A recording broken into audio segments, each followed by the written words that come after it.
take a couple of seconds. Good morning, good afternoon, good evening, depending on where you are in the world. First thing to notice as you've logged in, you'll probably see a poll that has appeared on the screen. Please fill that in. We will share the results later in the webinar. I'm going to go straight to you, Ari, if that's okay, and allow you to introduce JFrog.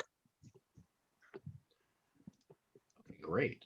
Thank you so much. Hi, everybody. My name is Ari Waller, and I work for JFrog on the developer relations team as the Meetup event manager. And we are really excited to be part of the Women in DevOps family again for this year. I'll just share a little bit about who we are, and then I have a slide to share. But JFrog is a DevOps software company. We were founded in 2008, and many people in the DevOps community know us best by our flagship product, Artifactory, which is considered by many as the gold standard for managing your artifacts and dependencies. I'll go ahead and I will share my screen. Make sure that we can all see it here. The first item I wanted to mention today is that we have our Swamp Up 2021 annual Global DevOps Conference coming to EMEA June 1st, actually June 2nd, please forgive me, to the 3rd. And JFrog wants Women in DevOps members to get in for free. As you can see on the slide, we have an amazing set of DevOps CEOs that are going to be joining us for an awesome panel. That includes the CEO of HashiCorp, PagerDuty, Datadog, Elastic, JFrog, and of course, we can't forget Alan Schimmel himself. So it should be a really, really great conversation. We also have quite a few breakout sessions, as you can see, but some of the keynotes and great speakers you'll also hear from are Alyssa Miller. She's the Business Information Security Officer from S&P Global Ratings. If you haven't heard her speak, she's awesome. Sasha Rosenbaum, Senior Manager at Red Hat, and also well-known John Willis, Senior Director of Global Transformation at Red Hat. Plus, you also will have opportunities to get a really, really cool t-shirt, which JFrog, as you know, is known for. So also, I'll switch slides here and I'll drop the links in the chat. JFrog's core values are really important to us, and one of them is community happiness. So in keeping with this, tonight we have a chance for you to win a Google Home Hub or one of 5 limited edition t-shirts and book combos. Now, the t-shirt is actually our brand new one. We have not given this out at any meetup, so Women in DevOps, you're first. And you'll get a Liquid software book, which is written by 3 people in our company, including some of our executives, that I'm sure you'll find very valuable from an industry perspective. You can enter by using the QR code or the bit.ly link, which I will also drop in the chat shortly. And again, thank you for allowing us to be part of your community again. And I'm going to turn this right back over to you, Oliver. Thank you, Ari. Thank you very much. I will be after one of those t-shirts. Am I already signed up to win a t-shirt just by being here, or do I have to do anything special? I think you have like those internal rules that am I not allowed to win? Yeah. Oh, it's for the crowd, but if you send me a private message, I'll hook you up, okay? Thank you very much. All right. Thanks. Lovely. Let me introduce myself first of all. Anybody who doesn't know my face, Oliver Perry. I'm actually in Dublin, Ireland, and I have the pleasure of being one of our many brand ambassadors for Women in DevOps, specifically across our European community. If you are new to the Women in DevOps community, we are now 4 years, 4 years close from inception, founded by the wonderful Lauren Langdale. We are a global community hosting events in the US, the UK, Ireland, Germany, and Brazil, with now over 4,000 members and even more followers, who are all part of our mission to raise awareness of all types of diversity across not just DevOps, but the world of technology. We believe in a balanced and diverse workforce, drives innovation. We encourage and empower women to create innovative solutions, encouraging organizations to retain women in their communities and promote gender equality. Usually we are an offline community. Well, I say usually, that seems like a long time ago now, but with the last 18 months, we have become also an online community, which actually, in all honesty, has added great value to be able to reach more corners of the world and provide a more inclusive platform for our audience to get involved. Our webinars and events have ranged, sparking discussions from the whole spectrum of diversity right through to technology, We're in for a treat tonight. I think we're going to be talking very passionately around purpose. What is purpose? What does purpose mean? What is a purpose-led business, and everything in between. It's really, really important. I want to create engagement as best as possible. So anybody who has already tuned in or yet to tune in, please feel free to ask any questions in the chat function down below. I will monitor, I will MC, and I will pass these around to our panelists as we get through. Lastly, before we kick off, this is being recorded. You could probably see that, and also will be uploaded to our Women in DevOps YouTube channel, where you can also access our previous webinars.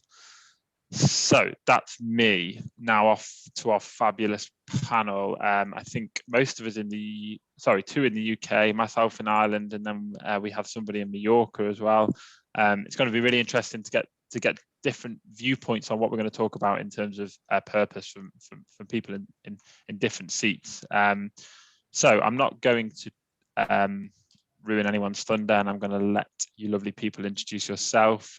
Celine, I will start with you. If you could introduce yourself to our audience. Okay, hi everyone. So my name is Celine Caslin. I'm from France, as you can tell by my accent. So I'm really new in the tech world. I was originally trained as a nurse, specifically working in mental health, and just wanted to take another path, which I didn't know it was tech. Moved to the UK, tried a bit of sales, and didn't like it. Wasn't for me. And I think that's because it was missing a purpose. I didn't find any reason to do it. It wasn't motivating me. Retrained as a software developer, and recently took a little pivot in my career and took a role of data scientist, graduate data scientist. And I'm working for Avado with a company I think we are defining ourselves as a learning community. So it's really a company which offers training, retraining, upskilling to people.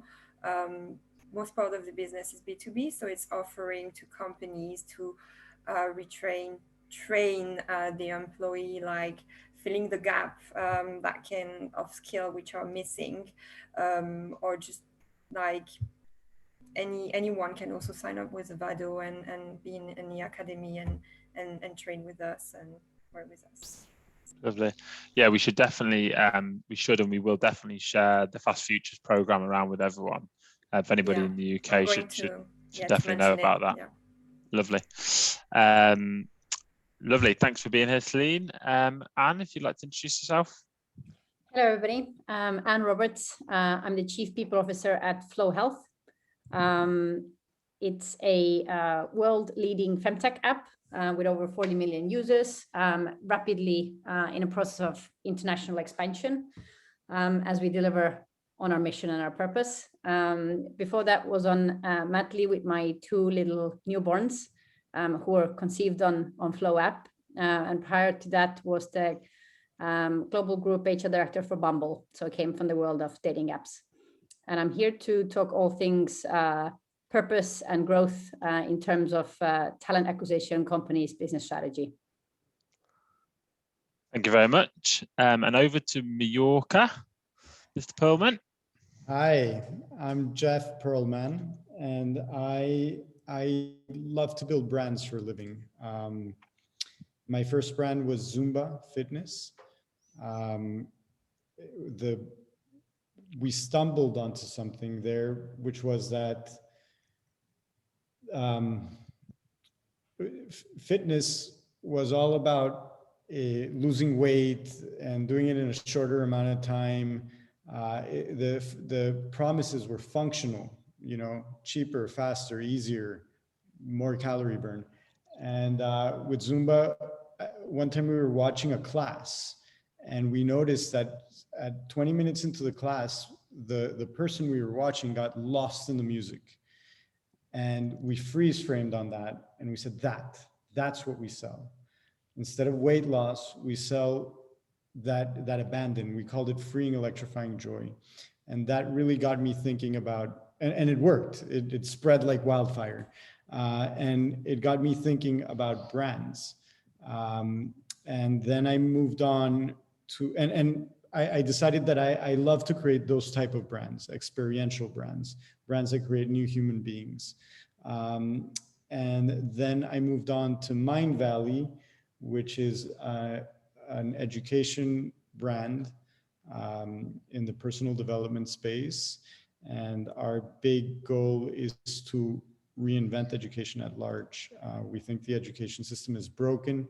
It was built for the industrial age. And as we enter the age of AI and automation, what does education look like? And so that's what we ask ourselves every day. And that's what we're working on. Lovely. Thank you for being here. I'm interested to get talking about that brand piece. But let's start with you, and I'm going to ask you all the same question as to kick us all off, and I guess get some definition on what purpose means to you as an individual, but then what you think purpose means to the companies that you work for. So I'll start with you, Anne. Really, what does purpose mean to yourself, and how would you define it at Flow? Sure. When you shared the key word of the conversation today being purpose, I did quite a bit of a soul seeking that you prompted, Oliver. So I can thank you for that, for quarter life crisis or midlife crisis, maybe by now. I think purpose for me is, in very simple terms, what gets you out of bed every morning? What gives the resilience to keep going when things get tough? You know that saying, very popular saying, if you love what you do, you don't have to work another day in your life.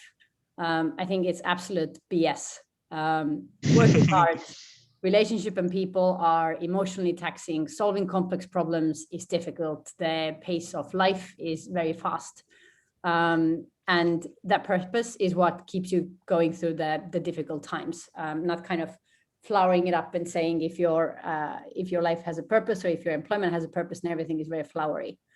For me, things that really give me a sense of purpose for the companies that I've worked for, it's the little things. It's walking on a street in New York wearing my Bumble hoodie, being stopped by a couple to say, oh my God, we met on Bumble and we just got married. It's reading a Flow review on App Store that says, oh, I got the app and it kept nagging me for months about a cycle irregularity to get checked up. And I finally went to my doctor and I was diagnosed with ovarian cancer. And the app saved my life.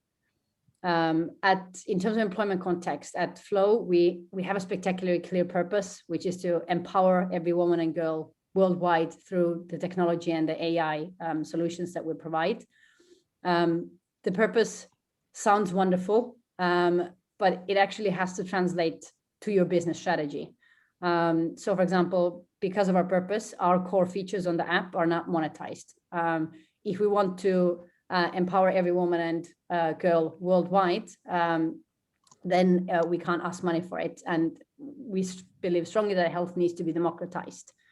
So for me, if you work for a business whose purpose you genuinely buy into, that makes all of that easier.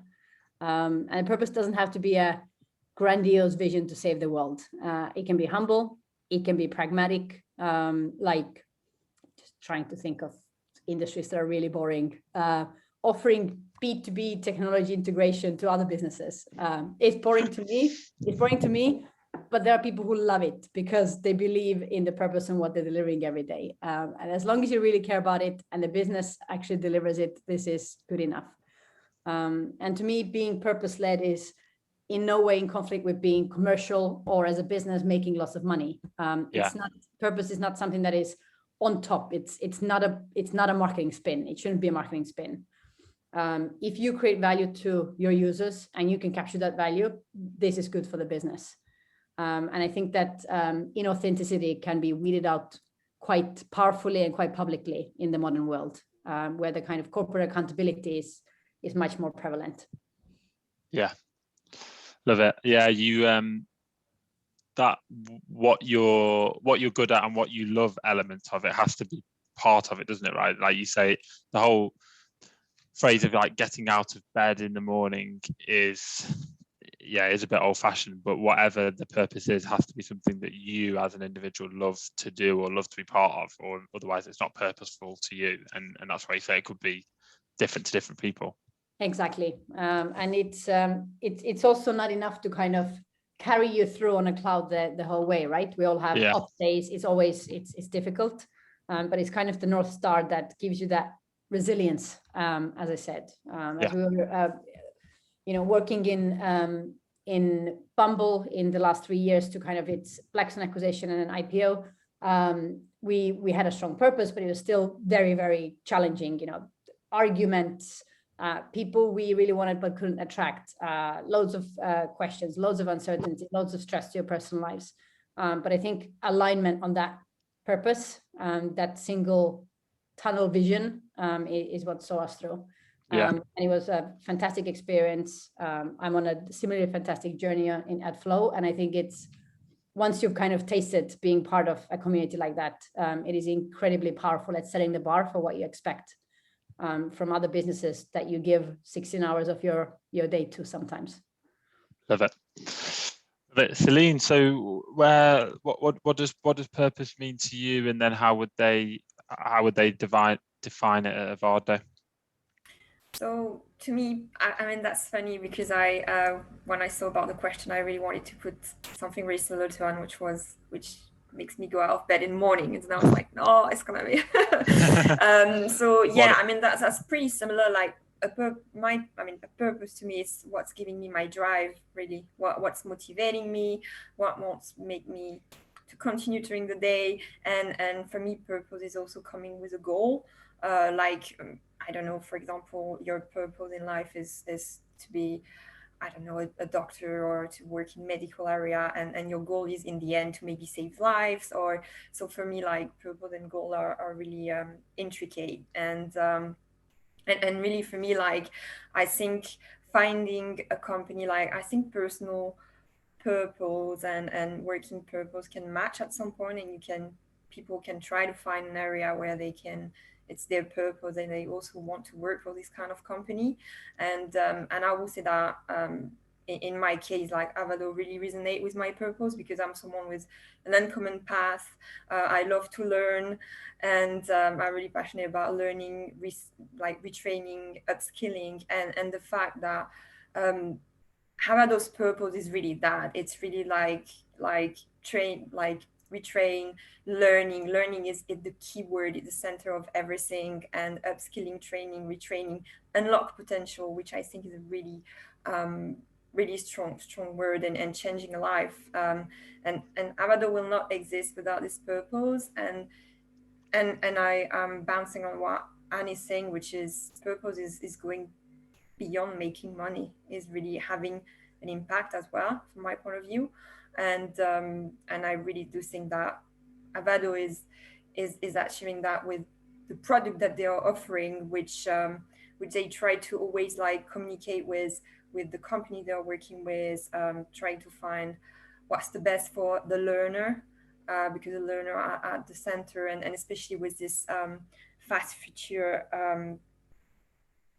training like that we have, that you mentioned, which is really coming with it's basically the goal is to increase employability for young talent from diverse backgrounds, and to making them ready for digital workplace. And I think that's an amazing goal, and that's real, that's there. And that's you've got a great alignment to that, because I'm sure we'll get into it, making sure that the purpose is connected internally, in terms of you put it on the wall, this is the purpose, but actually communicating and incentivizing that internally. And you've got a great case study around working for a purpose-led business has allowed you to probably be where you are, because you were in a role that maybe you didn't want to be in, and you asked to be retrained into another role, and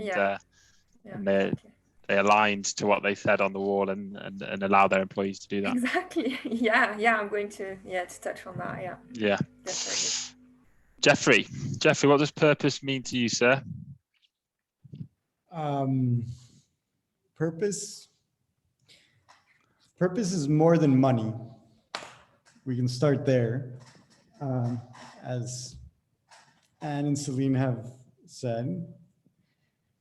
But beyond that, I think it's a little bit hard to, I mean, we all know it could be the vision of a company, the legacy of a company, the mission, you know, but that's really, you know, lip service, and unless it creates the type of devotion to that purpose, to that brand, that you would be willing to die for.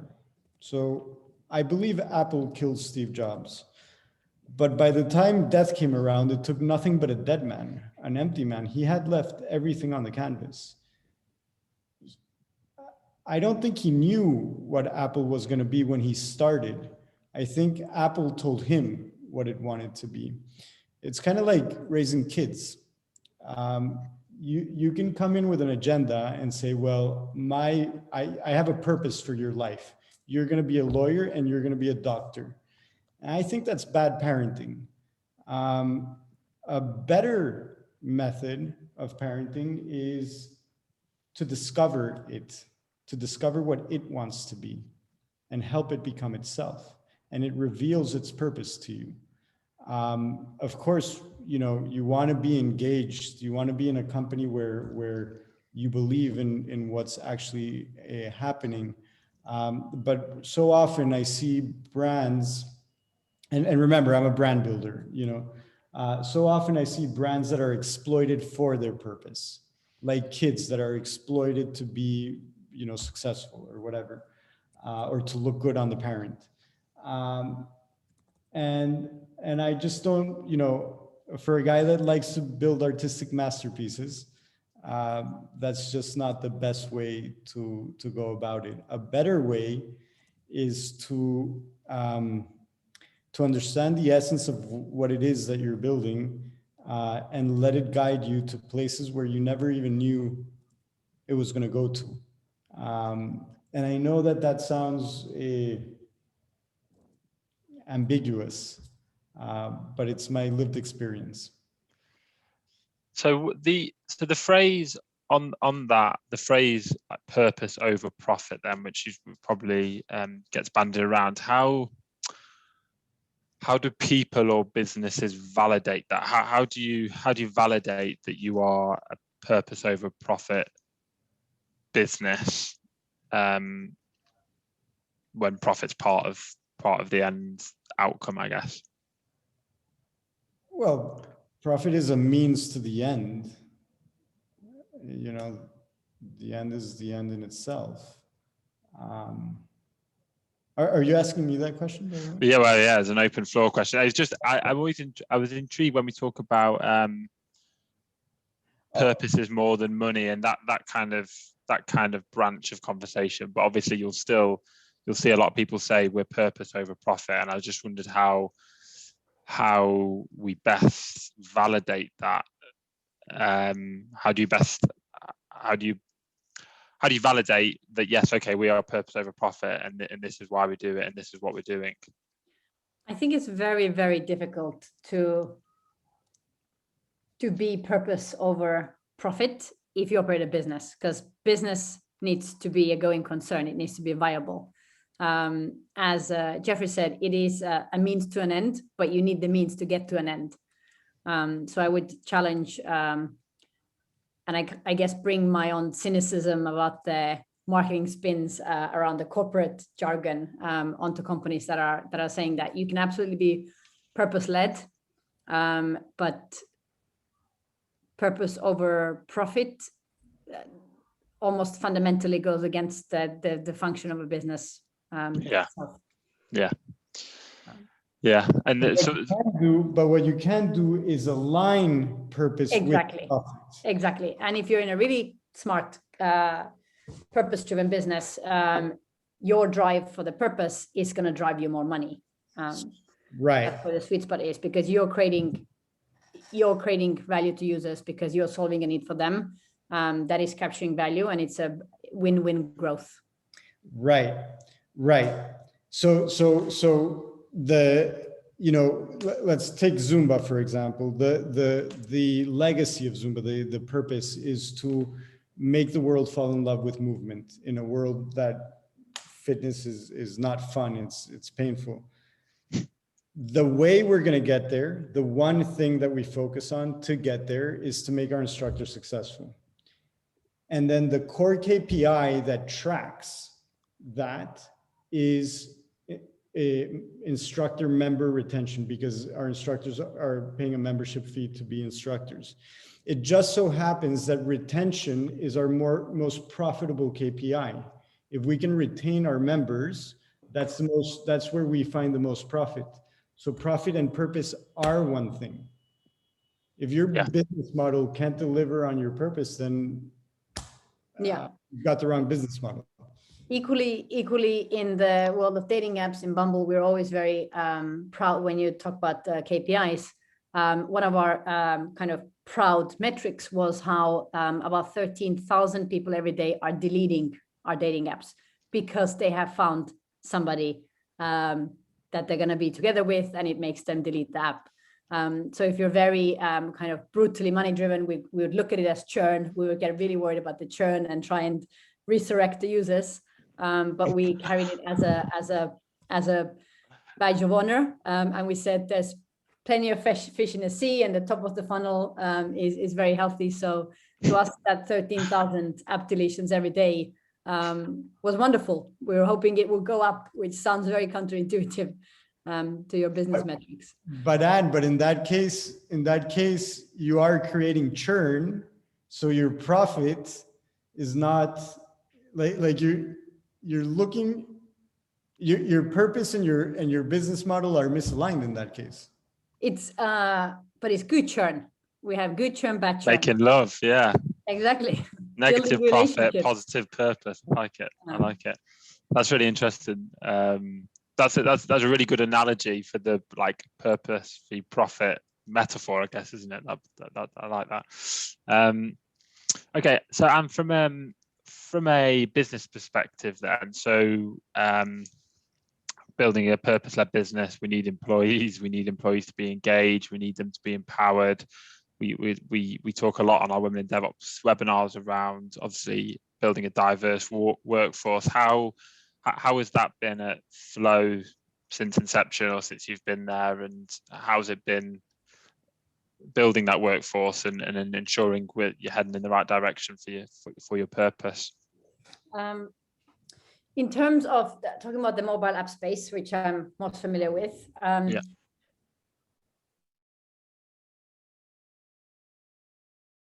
and solving user problems, as I said.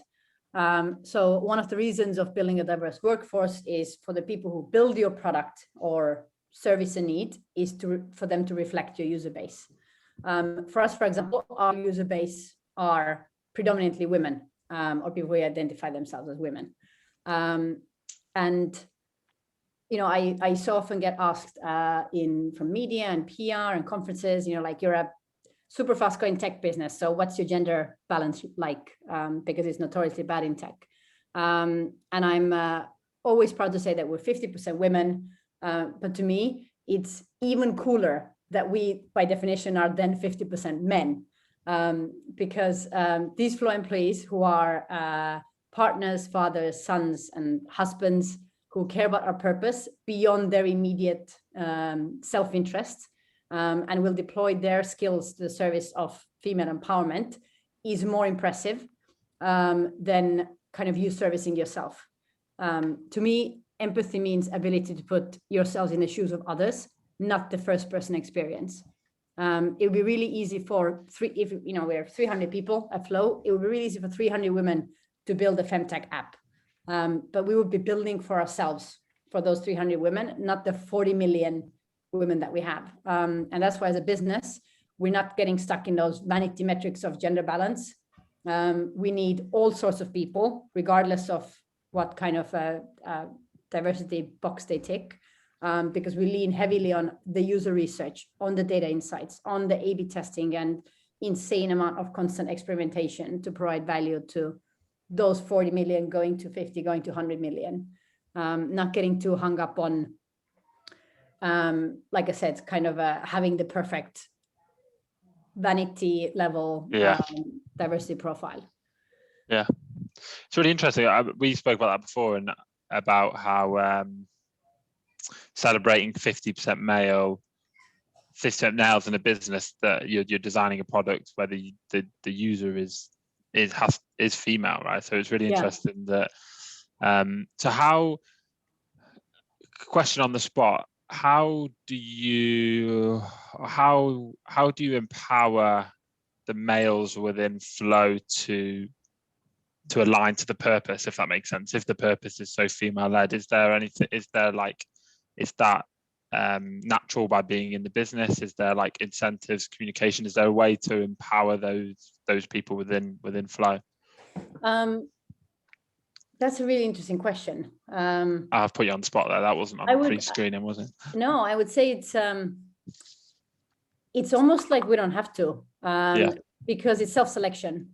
People who want their role in our business are people who know that that's the purpose that they want to buy into, are coming from places that, we're in talent markets up against the most powerful, most admired tech companies in the world. And we still manage to attract the talent above the kind of salary and equity packages and perks, because people say, I want to come and do something more meaningful. I want to help people. I want to stop having to sell ads or build gambling platforms for people to for the business to take advantage of people's weaknesses or addictions. So it's been very smooth. And I think, like I said, the other area is being so empathy and user research focused. It's almost like an obsession of ours. So we don't make gut feel decisions, and every person finds that ideation, that data mining very interesting to solve a problem. And that's, I think, universal. Love it. Sticking to the agenda of diversity, Celine, I know we spoke before around diversity of thought and how important this is to you in your role and the people that you work with at Avado, and talked about how Avado are trying to best achieve that, and your experience of that. Yeah, I think diversity in general in Avado is really important, and it's always an open conversation that they always try to conversation are really open in Avado. And I will take, like, I think the tech team, and even more specifically the dev team, is really an example of the diversity, because a lot of people in dev team, for example, are coming back from coding bootcamp, like myself originally. So we were like 50% of the dev team is coming from another background. They were not in tech necessarily before. They had another working life before. So I think Avado is really open on that, and I think, again, I can put myself in this example, and I think they are doing their best to always bring like what they call fresh idea and different insight. Like this morning, again, we had a company presentation about the future choices of the company. What are they going for in the future? How are they going to develop that? And one of the key points, which was repeated like I don't know how many times, was we want everyone to contribute. It's not obligation, it's not like you have to contribute, but we want to open to everyone to be able to contribute, to give their idea, to give their insights, because we value everyone's ideas, and someone with a different background or a different role in the company can have an idea that no one thought about. And they really created they created a platform for that, like where we can just put our ideas. It came up as a ticket. Someone is picking the ideas, and then the ideas discussed. So I really do like that about Avado, is about they are open, they listen to you, and they discuss it, and they really like it. Yeah. And how valuable has that been in your role, if that makes sense? If that's in helping you do your job better, or if that's just in terms of enjoyment, how valuable has that been? Well, I think that's, first of all, that's really nice to hear that your company is listening to you. It's really good to hear, like, yeah, we want you to participate. If you have an idea, just come say it, and we're gonna talk about it. Because I had the experience of a company where it's like you say some things like, well, it's not your role. What are you talking about? Or no, it's stupid. You don't know what's going on behind the scene or something like that. And I've had it absolutely not like that. So I think it's giving me more drive, first of all, to work for them, because I'm like, well, I'm being listened, and second of all, in my role, when as a dev, you were consulted. Like, I mean, when I was in dev team, like, it's a consultation about, for example, the tech used, or why are we going to use that, how this can help or not, to develop something faster. Or so again, you have a voice. It's not just the hierarchy and the people higher decide for everyone. No, you have a voice and you can speak it, and I really do like that. And same in the data team that I joined recently. It's just like, again, you have a voice, a project's going on. Okay, well, what's your idea on it? And if you say it, no one's gonna told you off for saying it, even if it's different. Yeah, absolutely. I think it's important, right? Because from like Anne and Jeffrey's point of view on you have a purpose, how to embed that purpose in the business. It's all well having a shop window that shows that purpose for your users or your customers or the world, but actually how you embed that internally. And you mentioned things like engagement, empowerment, communication, the right incentives to make sure that the employees are aligned. So yeah, it's really interesting. And then Jeffrey, so we spoke about the relationship around diversity and purpose, but on a different angle, right? And I know we have a very interesting topic to discuss now around, actually, we talk about diversity, people think about one thing, but actually what are the negative effects of diversity of purpose if you're building a purpose-led business, if you're all trying to head in the right direction? What is how do you make sure you don't dilute that effectively? Yeah, well, I'm a principles first thinker, and so I believe in deconstructing everything to its bare essentials and then reconstructing it. So on the one hand, of course, diversity is important. There should be inclusion. Mind Valley, we have 400 employees and 50 nationalities. You know, male, female, I think it's more female than male ratio. But the question then is, does diversity make for a better performing team? And there's an argument on one side that yes, because you bring different opinions, different points, different ways of looking at something. The counter argument to that is that there's a lot of debate and not enough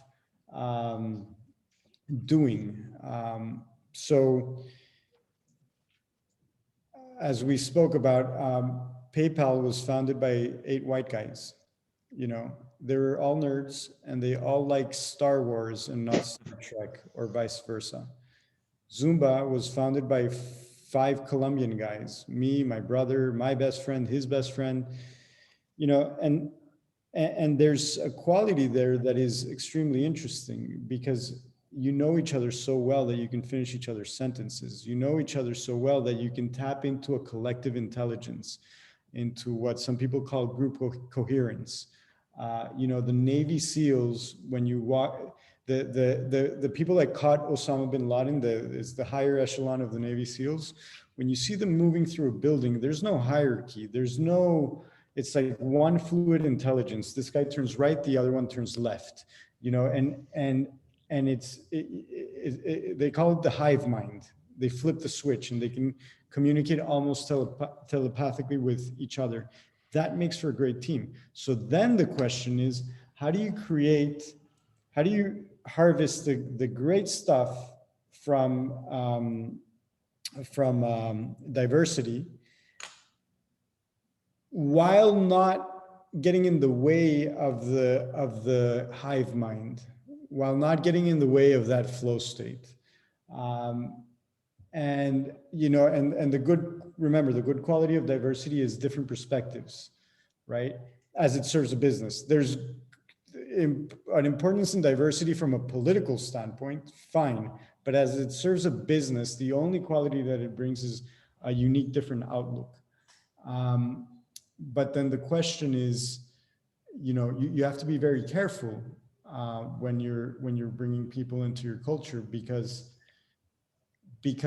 if one person cannot merge with the hive mind, then the whole thing breaks apart. One of those people that were catching Osama bin Laden was, you know, didn't agree for some reason, then the whole team dynamic falls apart, right? It's a magical space. So you do want diversity for the service of different outlooks, but you want to be really careful to protect that sacred space. Yeah. And how is it done at Mind Valley, for example, when you get so large in simple headcount terms? How, obviously it's never going to be done perfectly like the Navy SEALs in a group of 5, but how do you best stay as close? Internal branding. And branding is more than purpose, right? Branding ultimately is mostly emotional, right? It's an ethos, it's a vibe. You could imagine that if you walked into the I've never gone to Harley Davidson, so I'm not going to use Harley Davidson, but you could imagine that if you walked into Nike campus, because I have, Nike's more than a shoe company. They sell the emotion of victory, right? The emotion of human potential. When you walk in there, you walk into the ethos of human potential. There's athletes running around and huge pictures of Michael Jordan dunking the ball. And it's like, you're walking into Mecca of victory. So everybody aligns to that ethos. Everybody's swimming in that soup. And therefore, it's easy for them to align with each other. It's easy for them to understand what the game is here. But if you don't really do the investment in branding, it's really hard to align on that. Yeah. Nike can, Apple can. You don't need a brand book when you go into Apple. You know what Apple is, you know? Yeah. I love that. So Anne, Celine, what's your take on that? Could not agree more with Jeffrey. I think it's so where to go. I can tell our story at Flow. Please do ignore my screaming children. They are being attended. We're almost 6 years now, 6 years old. 5.5, 6 maybe. And as a business, we have come from a place that was a 3 or 4 person team, 2 brothers and their close friends in a dingy room in Minsk, Belarus 5 years ago. And we have grown to 300 plus people in 5 countries today in a very short amount of time. And like Jeffrey said, you have the kind of finishing each other's sentences, the hive mindset. And it's kind of like one of my pet peeves that whenever we talk about diversity, everybody says diversity is also great, wonderful, let's move on. And I think diversity is a lot more challenging than that, because it really, you're no longer able to finish each other's sentences. The cross-cultural communications slow down your velocity, your speed of delivery of the app. Communication itself becomes a task in its own right, where it never was the case. It is socially much harder to integrate new employees into business that are different to you. And that's just scientific fact. It's hard keyed into human beings through evolutionary psychology.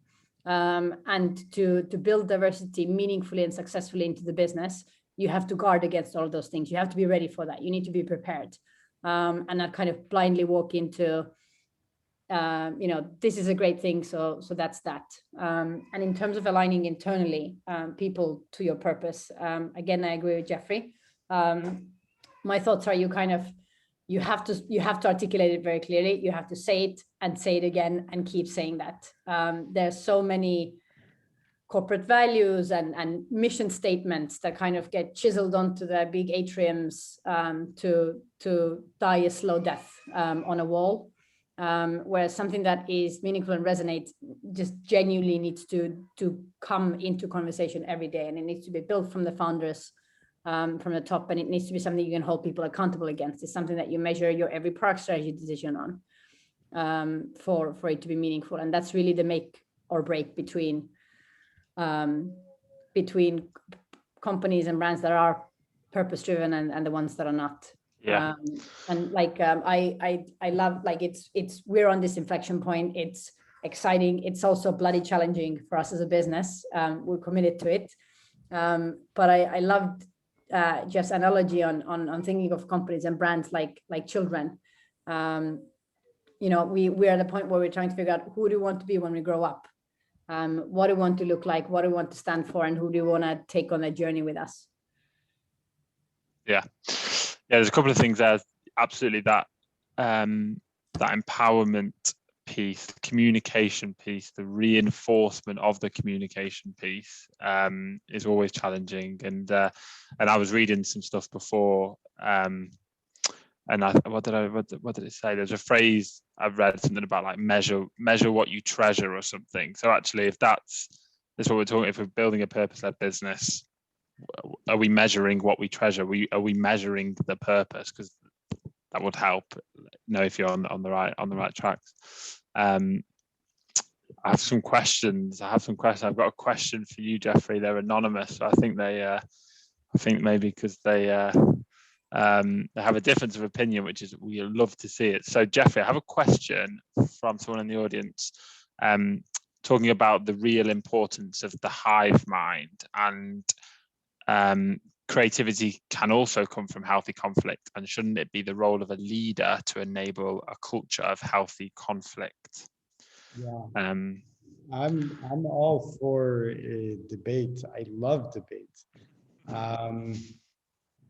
It's not agreeing. I'm not talking about building a yes culture. I'm talking about building a culture that can move so fast that disagreements are part of it. Tension is part of it. It's the juice of it. But it's tension that is not tension because of gaps of communication. It's tension because from a principles perspective, we need to decide what can deliver better on what we're trying to do, right? But for that, we need to speak the same language. For that, there's a certain level of like, okay, I get what you're saying. Now let me tell you what I'm saying. But if I can't get what you're saying because you're so different, you're speaking Chinese and I'm speaking Japanese, then it's like, yeah, so we'll talk past each other for 6 months and then we'll ship a half-assed product. Yeah.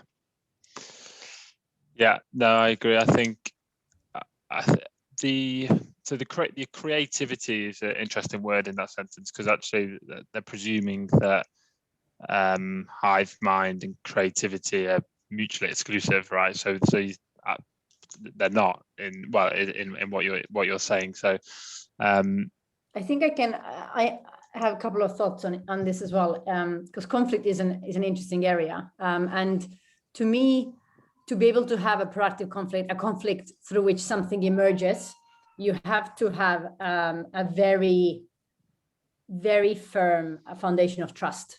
And trust is something that takes a lot of effort to build. It isn't kind of like, I don't know, you join the business, you say hello, everybody's nice, you have the honeymoon period. It comes, it needs to be created and built, and it takes time to reach that psychological safety where you have a foundation where you know that no level of conflict is going to tear the whole thing down. Yeah. And this is why you need that collective understanding, that trust that is built, because then you can have incredibly different opinions, completely different principles, completely different creative ideation directions, but you know that you were able to work through it. Yeah. So it's hand in hand. You need that unison of trust and psychological safety that you can then build conflict on, because otherwise, if the foundation is fragile, every conflict is going to pull the house down. Yeah, absolutely. I think so. The phrase diversity, equity, and inclusion, we talk a lot in Women in DevOps and Trinovo about the importance of equity and inclusion in that phrase, in those three words, because you may link those two things to the trust, right? So diversity may be a vision, what you see, we have a diverse workforce, but actually, if you're offering equity, if you're offering the same opportunity to everyone and you're offering inclusion within that, that's where the trust comes into it, right? So you're building that trust with those two things, and hopefully all three of them together get you in the right place. What, Celine, from your point of view then, so talking about maybe going back to creativity, diversity creating creativity, if that's the best way of putting it. How has that been for you and Avado, and in your role as a female engineer and the people that you work with? That's a good question.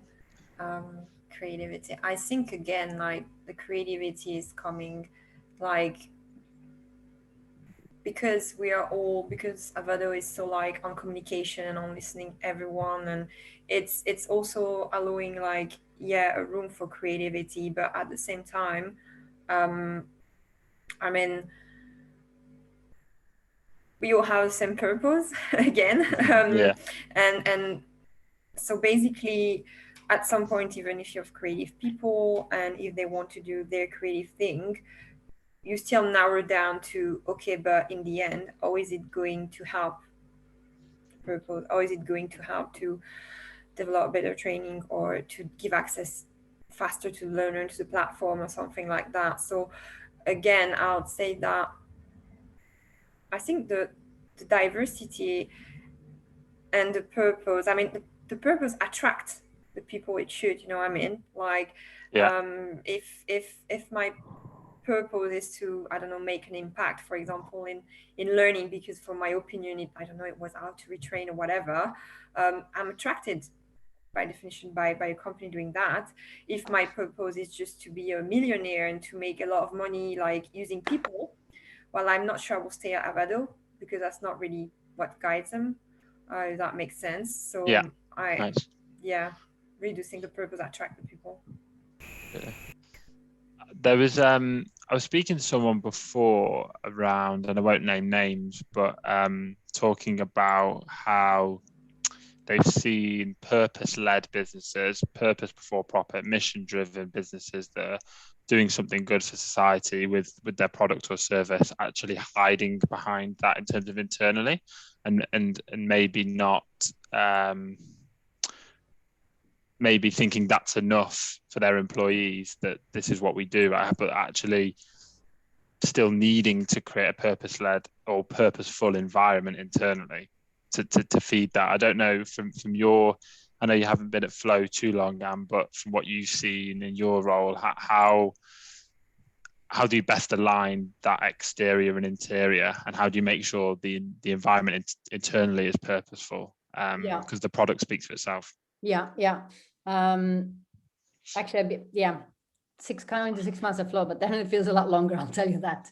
I think to kind of to pick up on what Celine said, that juxtaposition of purpose versus profit it just feels so artificial to me, because like Celine says, like if I wanted to be a millionaire, I wouldn't be in this business.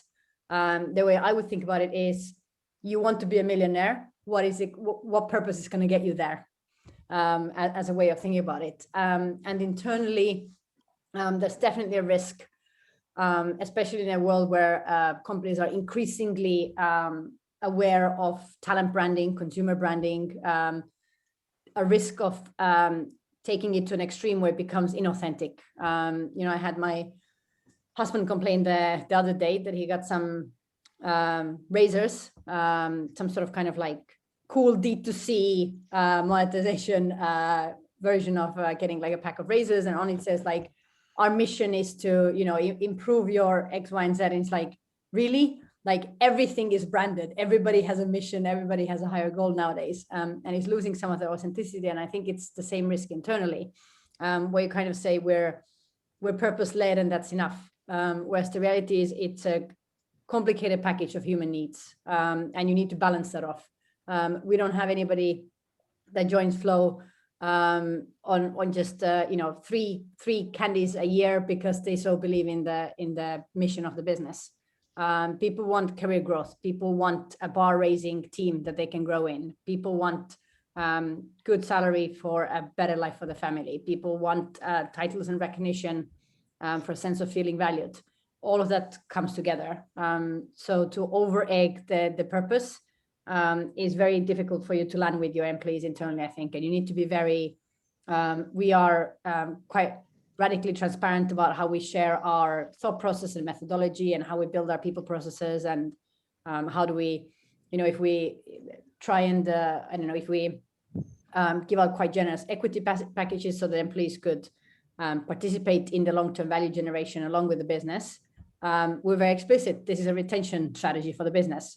We need you, and we want this to be a carrot for you to stay with us, for example. We're not kind of flowing it up or making it too attached to big mission that then gets detached from the realities of running a day-to-day business. Yeah. You mentioned something there around the size of Flow, right? And actually how it's not easy just to say this and it filters through the whole business, and actually having, I don't know if I was talking to you or someone else about it, but having leadership engaged in that, because there's going to be layers of communication, layers of leadership, that if the leadership aren't engaged in that, then it's never going to get through the funnel, if that makes sense, and reach everybody in the business. Exactly. Yeah. And I would say, as a kind of advice to businesses, it would be better to have a more straight talking purpose that your employees understand and know that that's what they're working towards, than have a purpose that doesn't resonate and makes your employees cynical. Yeah. That's worse than having no purpose at all. It's almost like, your Goldman Sachs own up that you're here to maximize your shareholder value and the financial benefits to your clients, and that's completely fine. But the inauthenticity that is very dangerous in the current world.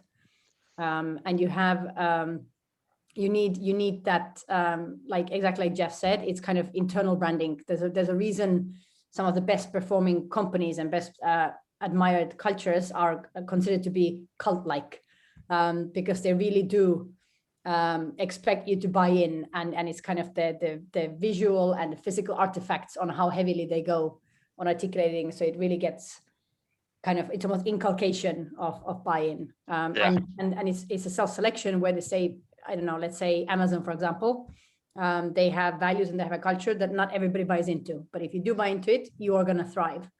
And it's better for companies to be upfront and transparent about that, to say, this is what we like, this is how you're going to do well, and if you don't like that, this isn't the place for you. And that's been the most successful kind of bar raising, talent attraction and retention mechanism for us as a business. Love that. Jeffrey, I'm going to get kicked out because it's 7 o'clock. Well, kicked off by my bosses because it's 7 o'clock and we try and stick to a tight schedule. But I'm going to finish with you, Jeffrey, and just from your experience of building brands and therefore building purpose, what would your lasting advice be to people on this call if they're wanting to do the same and wanting to create something that has unified purpose? Well, I think Anne makes a very good point. It's something that you can deliver. It has to be. We just went through a rebranding in Mind Valley, and there's some ideas where we want to solve world peace, world hunger, or something. We're an education company. the highest we can aim for is to reinvent education. And so that's what we're doing. And so that's authentic to us. It's big and audacious, but it's true, it's real. And then once you've got that purpose, then you set up your KPIs to make sure that you deliver on that purpose.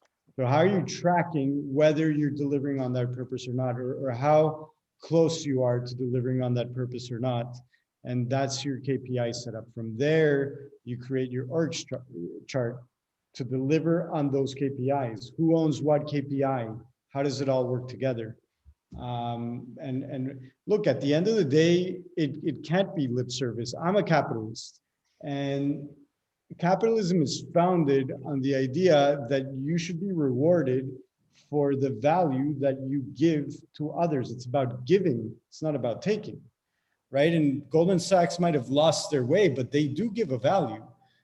They might be a little bit, they might be, use the marketing people too much to decide what the value that they give, but they do give a value. And no bad word against Goldman Sachs, by the way. Ex-employers don't go, nobody in the call, please go telling them that. Agreed. And another caveat, I'm all for diversity. I believe there should be a diverse world, but it's very important to understand how to do it right, instead of just doing it for the sake of doing it. There's a moment in time where everybody had to have a Facebook page. Why? Because I don't know, everybody else is having a Facebook page, so we have to have a Facebook page. You don't want to get into that. You want to do it intelligently. Lovely. Thank you ever so much. Go on, Jeffrey, sorry, go on. No, go on. He's only getting going. He's only getting going. Yeah. I'll see you in the networking, Jeffrey. But no, I get told off if I go longer than an hour. So I'm going to wrap up. I want to say an absolute big thank you to Celine, to Jeffrey, to Anne. I've really enjoyed it. I've done a few of these now, and it's good to have some thought-provoking conversation around a different topic, really, something that we don't do all the time. So thank you ever so much.